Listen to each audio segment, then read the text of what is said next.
બોટાદ તાલુકાના કાનિયાડ ગામે આવેલ જમીન ઉપર મામાએ ગેરકાયદેસર દબાણ કરીને સગા ભાણિયાને જાનથી મારી નાખવાની ધમકી આપતા હતા।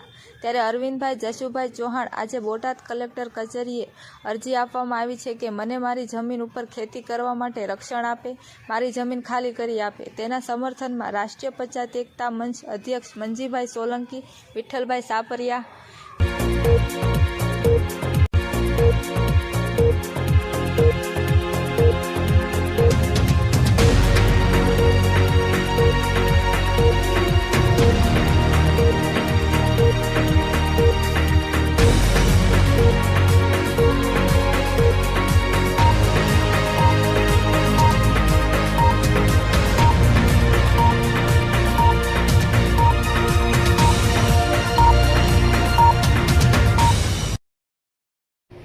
મારું નામ મંજીભાઈ સોલંકી, રાષ્ટ્રપતિ એકતાના અધ્યક્ષ। હવે આજે બોટાદ કલેક્ટર સાહેબને મેં એક અરજી આપી છે કે કાનિયાડ બોટાદ તાલુકાના કાનિયાડ ગામની મળતા જમીન લગભગ 9 વીઘા છે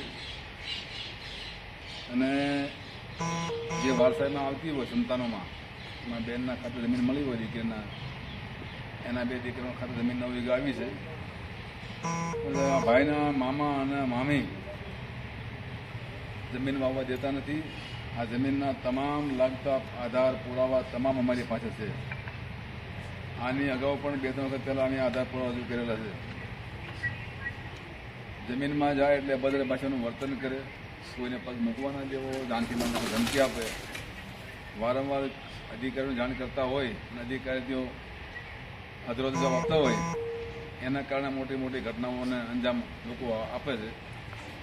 એટલે આજે એના છૂટકે અમારે હારે આવવું પડ્યું અને કલેક્ટર સાહેબને એક અરજી આપી છે કે જેટલી બની શકે એટલી તત્કાલ આની માટે કાર્યવાહી થાય અને જમીનનો કબજો ખુલ્લો કરાવી અને માથાભારે જે તત્વોની માટે કાયદેસરની જે થતી હોય કાર્યવાહી કરવામાં આવે અને અરવિંદભાઈ અને તેમના ભાઈ રાજુભાઈ 2 ભાઈ છે, એના જમીન મળે તો પોતાની આજીવિકા ચલાવી શકે અને ખેડી શકે, એટલે મારી જે આવ્યા હતા।